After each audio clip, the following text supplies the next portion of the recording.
వశిష్ఠమునీంద్రులు ఎట్టి గంభీరము పరమార్థ బోధన గావించారో ఈ క్రింది వాక్యముల ద్వారా తేటతెల్లముగా గలదు. ఓ జనులారా,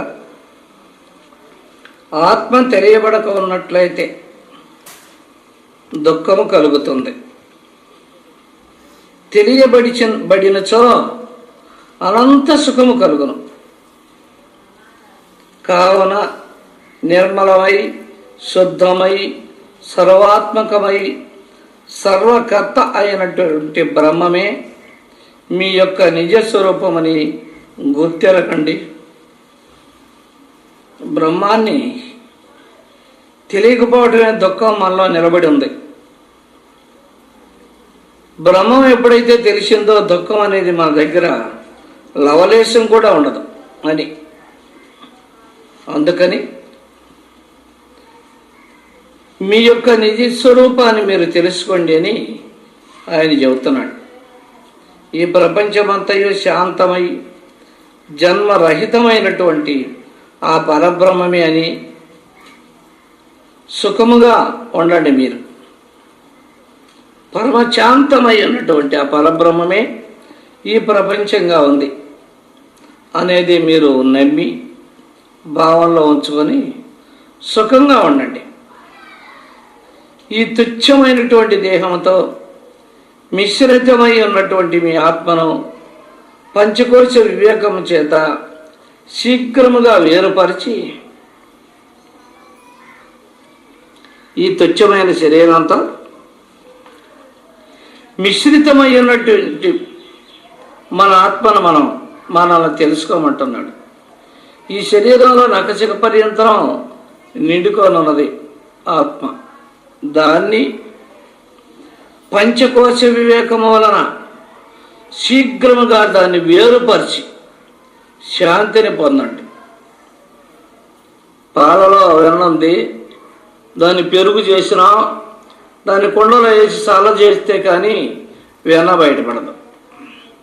ఆ విధంగా ఈ పంచభూతాలతో సమ్మేళమైనటువంటి ఈ శరీరం, పంచకోశాలతో నిండుకొని ఉన్నటువంటి ఈ శరీరం దేని మీద ఆధారపడి ఉంది? ఆత్మస్వరూపమైన ఆ పరబ్రహ్మం మీద ఆధారపడి ఉంది. దాన్ని ఇప్పుడు ఈ శరీరంలో విడమర్చి ఆత్మ ఎలా ఉంది అనేది మీరు తెలుసుకోండి. అప్పుడే మీకు శాంతి లభిస్తుంది. బురద యందున్నప్పటికీ బంగారమునకు ఆ బురదతో లేశమైనను సంబంధం ఉండనట్లు, బంగారాన్ని బురదలో వేసినా బురద దానికి ఏం అంటుకోదు. కాకపోతే చుట్టుకుంటుందే, తుడిస్తే వారికనే పోతుంది. కానీ మలినమేం కాదు ఆ బంగారం. నిర్మలమకు ఈ ఆత్మకును ఉపాధితో ఒకంతైనను సంబంధం లేదని తెలుసుకోండి. నిర్మలమైనటువంటి ఆత్మకి ఈ దేహానికి ఎలాంటి సంబంధం లేదు అని గుర్తెరగండి. దీనికి శోకము కానీ, మోహము కానీ, జన్మ కానీ, జన్మను పొందినది కానీ లేవు. ఏది కలదో అది ఆత్మ, ఆత్మయే కలదు అని ఎరగండి. ఇప్పుడు ఈ జగత్తు ఏదో ఉందని మనం ఆలోచించుకుంటున్నాం. జగత్తుగా ఉంది, సంసారంగా ఉంది, లోకంగా ఉన్నది. ఏదైతే ఉన్నట్టుగా నీకు కనపడుతుందో ఉన్నదంతా ఆత్మేనని మీరు భావం చేయండి. దుఃఖరహితులు కండు ఆత్మ విశాలమైన రూపము గల హృదయేశ్వరుడుగో ఆత్మయే అయి ఉన్నాడు.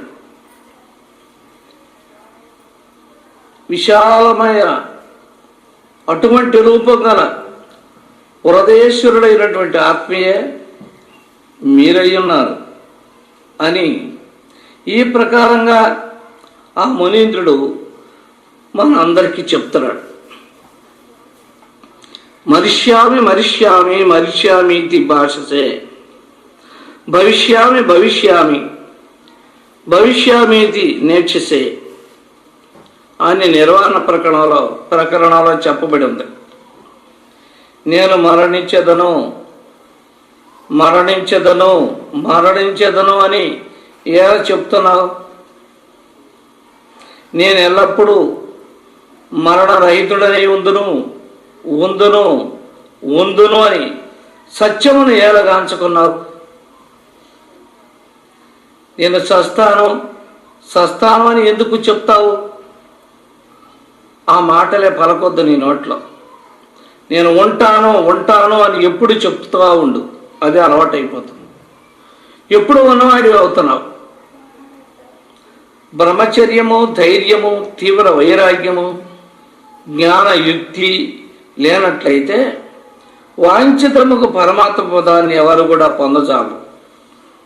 బ్రహ్మచర్యం కట్టుకదలకుండా ఉండాలి, ధైర్యం ఉండాలి, తీవ్ర వైరాగ్యం ఉండాలి, జ్ఞానం అనే యుక్తి ఉండాలి. ఇవి లేనట్లయితే వాంఛితం అంటే ఇష్టమైనటువంటి పరమాత్మ పదాన్ని మనం ఎవరం కూడా పొందజాలం. యత్నము కానీ యుక్తి కానీ లేని వారికి గోపాదవంత స్థలము కూడా దాటనం శక్యమై ఉంటుంది. అంటే ప్రయత్నం చేయకుండా, ఉపాయం ఏమీ లేకుండా, కదలకుండా కూర్చొని మరి నడవాలి అని అంటే సోమరితనం అయి ఆ గోపాదం దాటమంటే ఎంత కష్టంగా ఉంటుంది. కూర్చొని లేవలేను అడిగి. ఆ గోపాదం అంతా కూడా 2 బెత్తెలు ఉంటుంది. దాన్ని దాటడానికే బాధ. కూర్చొని లేవలేకనిపోయి దాన్ని దాటి అవతల పోదాం అంటే వాడి బాధ కదా. శరీరాన్ని లేవదీయాలి, ఒక బండను లేవదీసినట్టు. దీన్ని కదిలించాలి, ఒక రథాన్ని కదిలించినట్టు. ఎంత బాధ. ఒక్కింట బరువు లేపినట్టు, ఒక రథాన్ని కదిలించినట్టు. ఆ 2 వ్యక్తులున్న ఆ గోపాదాన్ని దాటాలంటే ఎంత కష్టపడాల్సి వస్తుంది అనుకుంటాడు. సావరిపోతు. ఏమని చెప్పాలి? యత్నం చేయనప్పుడు ఆ గోపాదం కూడా దాటడం భలే కష్టంగా ఉండదంట, ప్రయత్నం చేయకపోతే. ప్రయత్నం చేసేవాడికి కొండలే దాటిపోతాడట వాడు. ప్రయత్నం చేస్తే ఎన్ని ఆవిడైనా నడిచిపోతాను అంటాడు నడుస్తుంటే. కూర్చొనే ఉంటే ఎంత దూరం పోతాడు వాడు. ఏ ప్రయత్నం చేయలా వాడు ఎట్లా దాటిపోతాడు? ఇదే ఇక్కడ. ఇక సంసార సాగర విషయమై వేరుగా చెప్పాలన్నా ఇక సంసారం అనే సముద్రాన్ని దాటాలంటే వరకునే ఉందా? గోపాదాన్ని దాటలేరు వాడు. సంసార సముద్రాన్ని ఏం దాటుతాడు అంటే గోపాదాన్ని దాటడానికి వాడికి సోంబేరితనం అయింది. ఈ శరీరం లేవల పైకి, దాన్ని దాటడానికే వాడికి బాధ అయింది. సంసార సముద్రాన్ని ఎప్పుడు వాడు దాటేది అని దీని అర్థం. కాబట్టి ఇగ్గుడుకు వాడు భుజించుచున్నను, నిద్రపోవచ్చున్నను, మేల్కొనుచున్నను, కూర్చొనుచున్నను, నడుచుచున్నను, తన చిత్తముతో ప్రజ్ఞతో ప్రతిదినము ఆత్మను గురించి లెచ్చగా విచారణ జరపవలేను. విజ్ఞుడైనటువంటి వాడు అంటే విజ్ఞానం కలిగిన వాడు, ముక్తి పొందదలుచుకున్నవాడు, అన్నం తింటున్నా, నిద్రపోతున్నా, మేల్కొని ఉన్నా, కూర్చొని ఉన్నా, నడుస్తున్నా, తన చిత్తంతో ప్రతిదినము ఆత్మను గురించి ఆ లెస్సగా విచారణ చేస్తూనే ఉండాలట. ఈ దృశ్య ప్రపంచము మిథ్య అని మనస్సునందు నిశ్చయించి విషయభోగముల ఎడ ఆసక్తిని వదలాలి. ఈ కనపడే ప్రపంచం అంతా మిథ్య, ఒట్టిదే అని మనస్సులో దృఢ నిశ్చయం చేసుకొని ఆత్మ మీదనే ఆసక్తి పెంచుకొని దాన్ని విచారణ చేస్తూ ధ్యానం చేసుకుంటూ ఉండమన్నాడు. యుక్తుల చేతను, గురు శాస్త్రాదుల పవిత్రోపదేశము చేతను, యుక్తి చేత మన దగ్గర మంచి ఉపాయం, శక్తి, యుక్తి ఉండాలి. చెప్పినంత మాత్రాన్ని కాదు, చెప్పిన దాన్ని 4 విధాలు అర్థం చేసుకోవాలి. వెనక్కి ముందులకి 4 విధాలుగా 4 రకాలుగా అర్థం చేసుకొని మనకు మనమే దాన్ని తీర్మానం చేసుకునే స్థితి, అటువంటి తెలివి ఉండాలి మనకి. ఆ యుక్తి అంత మాత్రం తెలివే లేకపోతే మోక్షం అందటం అనేది చాలా కష్టం. సూక్ష్మ విషయ గ్రహణ శక్తి ఉండాలి అన్నారు. ఆ సూక్ష్మ విషయ గ్రహణ శక్తి ఉంటేనే దీన్ని ఆలోచించి పరిశోధించి తప్పించుకోగలుగుతాం. ఆ యుక్తి ఉపాయం లేనప్పుడు ఈ మాయలోనే తనుకుంటాం మనం. విషయభోగముల యొక్క ఆసక్తి యుక్తుల చేత,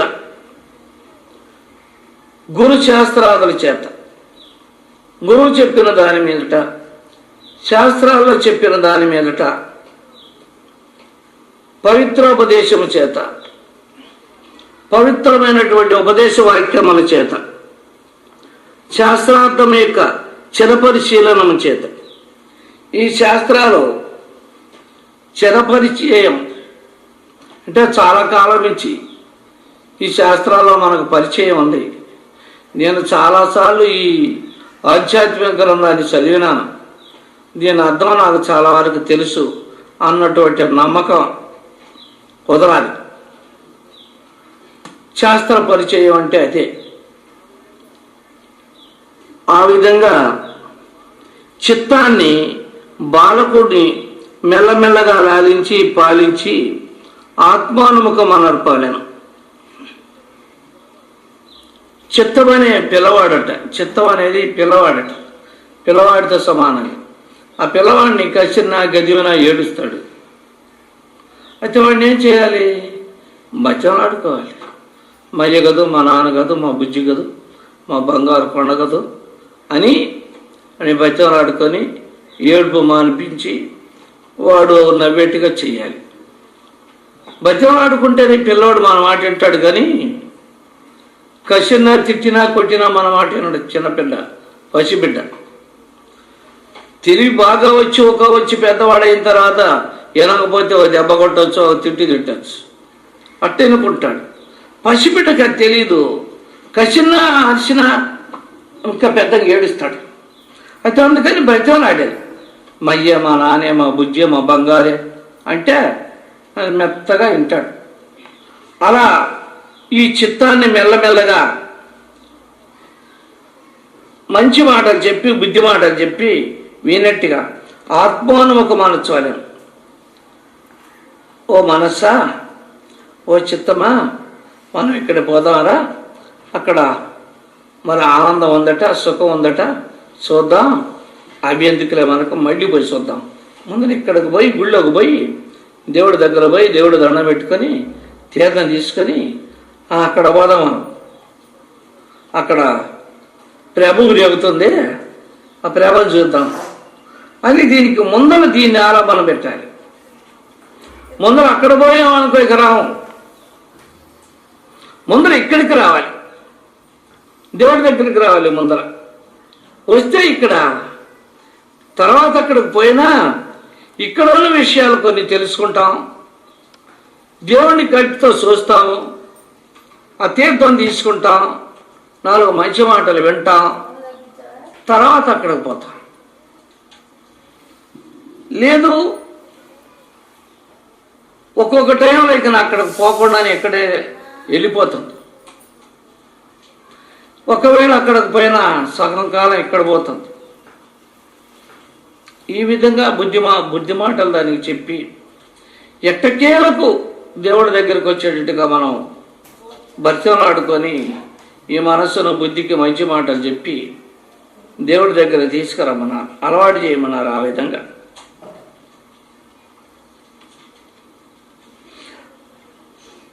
దృశ్య పదార్థములతో నిమగ్నమగను వాని నుండి వారిని మరలించి ఆత్మేంద్రియం నియోగించవలను. ఆత్మనే సదా అన్వేషించాలి, దాన్నే సదా స్తోత్రం చెయ్యాలి, దానినే ధ్యానించాలి. అట్టు చేయటి చేత మనుజుడు జరామరణ రూపముగా సంసార మోహాన్ని దాటివేయుచున్నాడు. ఇట్లా చేసినట్టయితే కొంతకాలం చావు పుట్టుకలతో ఉన్నటువంటి ఈ సంసారము అనే మోహం నుండి బయటపడగలుగుతా ఉంటా, లేకపోతే బయటపడలేం. అనుభవికులకు మహానీయుల అట్టి జ్ఞాన వైరాగ్యో ఉద్బోధములకు వాక్యములను ముముక్షులెల్లరూ కూడా శ్రద్ధతో పాలించి దాన్ని అనుష్ఠించి భవరోగాన్ని మార్పుకొని ముక్తులు కావాల్సి ఉన్నది. ఆత్మవస్తువు సచ్చిదానంద పరబ్రహ్మము ప్రతి జీవి యొక్క జన్మ హక్కుగా ఉన్నది. అనాది అవిద్యావశమున విస్మృతి చెంది అనాది నుంచి వస్తున్నటువంటి అవిద్యా బలము చేత, అంటే ఆ మాయా బలము చేత విస్మృతి చెంది జీవుడు జన్మ మరణములది తిరుగాడుతున్నాడు. కానీ సుకృత వశంలో ఏనాడిట్టి మహాత్ముల అమృత బోధన ఆలకించనో, అంటే వాటి సుకృతం మంచిదైతే ఎప్పుడో ఒకనాడు ఒక మహాత్ముడు దొరుకుతాడు. ఆ మహాత్ముడు చెప్పే మాటలు వింటాడు, చెవుల్లో పడతాయి, రుచిగా ఉన్నాయి, విందాం అనుకుంటాడు. ఈయన ఎవరో బాగా చెప్తున్నాడు రా మహాత్ముడు, విందాము అనే ఆశ కలుగుతుంది. ఎందుకు, ఏ విధంగా కలిగింది? పూర్వజన్మ సంస్కారం ఉండబట్టి విందాము, ఈ మాటలు ఎంత బాగా ఉన్నాయి అనే ఆశ కలుగుతుంది. అప్పటి నుండి కృతార్థుడై భక్తి జ్ఞాన వైరాగ్యాన్ని అభ్యసించచ్చు.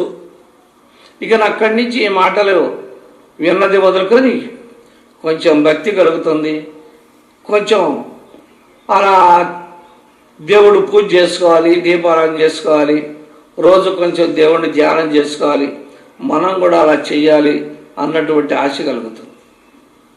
వచ్చిన కాలంలోనే స్వస్వరూపానుభూతిని పడేయగలుగుతాడు. అలాంటి భక్తి వైరాగ్యము ఎప్పుడైతే మనసులో నిలబడ్డాయో జ్ఞానం కలుగుతుంది. జ్ఞానం ఎప్పుడైతే కలిగిందో త్వరగానే స్వస్వరూపాన్ని తెలుసుకోవటానికి అవకాశం కలుగుతుందట.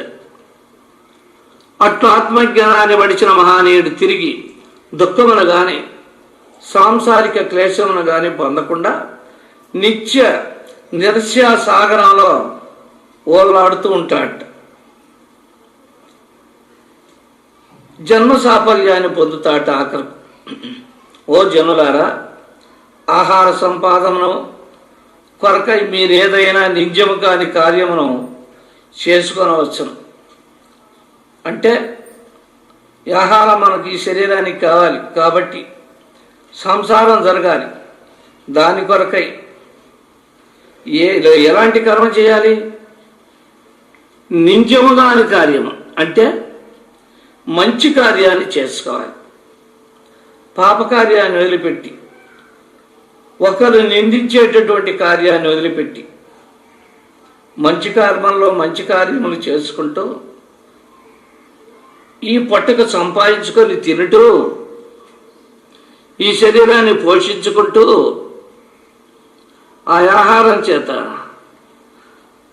ఈ శరీరం చేత భగవంతుడు ప్రార్థన చేసుకుంటూ ముక్తి పొందమన్నాడు. మీరేదైనా ఆహారము ప్రాణ సంరక్షణ కొరకే కానీ భోగము కొరకు కాదన్న సత్యాన్ని జ్ఞాపకం ఉంచుకోమన్నాడు. మనం తినే ఆహారం ప్రాణ రక్షణకై తినమన్నాడు, కానీ భోగం కోసం తినొద్దన్నాడు. ఆ ప్రాణ సంరక్షణము తత్వజ్ఞాన సంపాదన కొరకే ఉండాలి. మరి ఈ ప్రాణ సంరక్షణం దేనికి చేసుకుంటున్నాం? శరీరాన్ని దేనికి కాపాడుకుంటున్నాం? ఈ శరీరానికి అన్నం ఎందుకు పెడుతున్నాం అని అంటే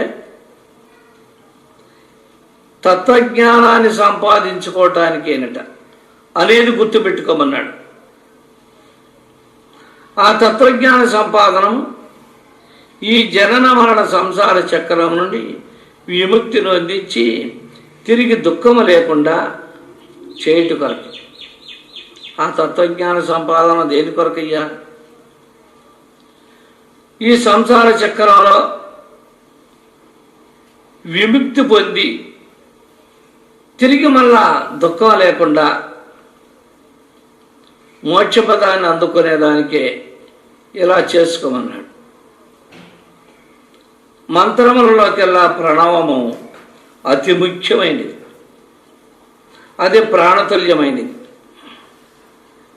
మంత్రాలు అన్నిటిల్లో కూడా ఓంకారం మహాముఖ్యమైనది, ప్రాణతుల్యమైనది, ప్రాణంతో సమానమైనటువంటిదట ఈ ఓంకారం.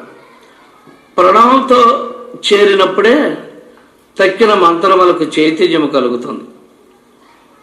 ఓం అని ఉచ్చరిస్తూ మంత్రాన్ని చదివితేనే ఆ మంత్రానికి చైతన్యము ప్రాణము కలుగుతుందట. వేదములు, ఉపనిషత్తులు, స్మృతులు, పురాణేతిహాసములు, విజ్ఞాన సమస్త శాస్త్రములు ప్రణవం యొక్క మాత్ర శక్తిని వీణోళ్ళ శ్లాఘించుచున్నాయి. ఉచ్చారణ మాత్రమే అది మానవుని పునీతమర్చుతున్నది. అర్థమననమచే మోక్షమును ప్రసాదిస్తుంది. ఉచ్చారణ, ఈ ఓంకారాన్ని మనం ఉచ్చారణ చేసిన మాత్రాన్నే మనల్ని పునీతులను చేస్తుందట ఈ ఓంకారం. దాని అర్థంతో కూడా మననం చేస్తూ ఉచ్చరించినట్లయితే వెంటనే మోక్షాన్ని కూడా అందిస్తుందట. అది భగవచ్చింతనాపరుడు, ప్రణవధ్యాన తత్పరుడు, జాగరూకుడై దృశ్య సంకల్పము లేకుండా ఏకాగ్ర చిత్తము కలిగి ఉండవాలని స్పష్టమవుతుంది. ఎందుకు అనగా చిత్తము విక్షేపంతో కూడి ఉండినచో బహిర్ముఖ వృత్తులతో చరించుచుండినట్లయితే బ్రహ్మజ్ఞానము సరిగా జరగదు. కాను విక్షేపరహితమగు చిత్తము గలవాడై సాధకుడు ప్రణవమును ఊతగా చేసుకొని తద్వాచ్యముకు పరబ్రహ్మమును సతతము ధ్యానిస్తూ భ్రమరకీటిక న్యాయం పగది తదాకారకారితుడై దైవమయుడై చెందవలెను. ఇదే ప్రణవధ్యాన ఫలం. ఈ ప్రణవధ్యానం చేస్తూ ఉంటే కొన్నాళ్లకు ఈ ఓంకారం వినపడింది అన్నట్లయితే, అంటే మనం నోటితో చేయకుండానే దానిచ్చిగా ఓంకారం మనకి వినపడితే మనం బ్రతికిపోయినట్టేననికిన. మరి ఓంకార స్వరూపాన్ని మనం పొందుతున్నామట. ప్రణవాకారం మనకు వస్తుంది అని అంటే ఆ శబ్దస్వరూపం, శబ్దబ్రహ్మం నేనే, ఆ శబ్దస్వరూపం నేనే అనేటటువంటి రూపం మనకి వస్తుందట. అయితే ప్రణవార్థం ఏమి? దీనిని ఒకంత తెలుసుకోవాల్సి ఉంది. ఓ అను శబ్దము అకార ఉకార మకారములను శబ్దముల సంయోగముచే ఆ ఊ మా ఏర్పడింది. జాగ్రత్త, స్వప్న, సుషుప్తులు, భూత భవిష్యత్ వర్తమానములు, విశ్వ దైజస ప్రాజ్ఞులు, సత రజస్తమో గుణములు మునగువాన్ని దృశ్య జగత్తును అకార ఉకార మకారములుగా సూచించును. ఈ ఓంకారమైనటువంటి మూడక్షరాలకి ఇక్కడ అర్థం ఏం చెప్పినాడో చూడండి. మరి జాగ్రత్త, స్వప్న, సుషుప్తులు, జాగ్రత్తగా ఉండటం, సుషుప్తుల బడి నిద్రపోవటం, స్వప్నం, ఈ మూడు భూత భవిష్యత్ మానవులు లోపల జరిగిపోయింది, ఇప్పుడు జరుగుతుంది, రాబో భవిష్యత్తుది, ఈ వర్తమానములు విశ్వ తైజ ప్రాజ్ఞులట. సత్వరజస్తమో గుణములు మున్నోకు వారిని దృశ్య జగత్తును అకార ఉకార మకారములు సూచిస్తున్నాయి. సత్వగుణం, రహస్యగుణం, తమో గుణాలు ఇవే అకారం బ్రహ్మదేవుడు, ఉకారం విష్ణుమూర్తి, మకారం సర్వేశ్వరుడు. ఈ దృశ్య జగత్ అంతటిలో అనోన్యోతమై వ్యాపించి దానికి ఆధారభూతమై దానికి అతీతముగా అర్ధమాత్ర స్వరూపమై సర్వసాక్షి అయి విరసిల్లు పరమాత్మయే తానని సాధకుడు ప్రణవాన్ని చేయనప్పుడు భావన చేయవలెను. ప్రణవ ధ్యానమనగా ఇదే. ఈ ప్రకారంగా మంత్రార్థమును చక్కగా భావిస్తూ ముముక్షు ఆ ప్రణవరూప దివ్యమంత్ర ప్రభావము చేత పునీతుడై దివ్య తేజో విరసితుడై పరమానంద పదుడై విన్నందును మచ్చిత్త మద్గత ప్రాణ బోధయంత పరస్పరం కలయంతచ్చ మాం నిత్యం తుష్యంతి తల మంచిచ. దైవభావముతో కూడి భగవంతుని భజించుట ఒకటి. రెండవది చిత్తమును భగవంతుని ఎందే సంలగ్నం అనొచ్చుట. 3 భగవంతుని గురించి పరస్పరము ఒకరికొకరు చెప్పుకుంటూ ఉండటమే, సంభాషించుకునుట. 4 దైవమునందే సంతోషనందుట, క్రీడించుట, ఆత్మానందమనందుట. విజ్ఞుల యొక్క కార్యక్రమం ఈ విధంగా ఉంటుంది. పరమాత్మ యొక్క మహిమను ముందుగా తెలుసుకొనినచో అతని యందు భక్తి లెస్సగా ఏర్పడగలదు.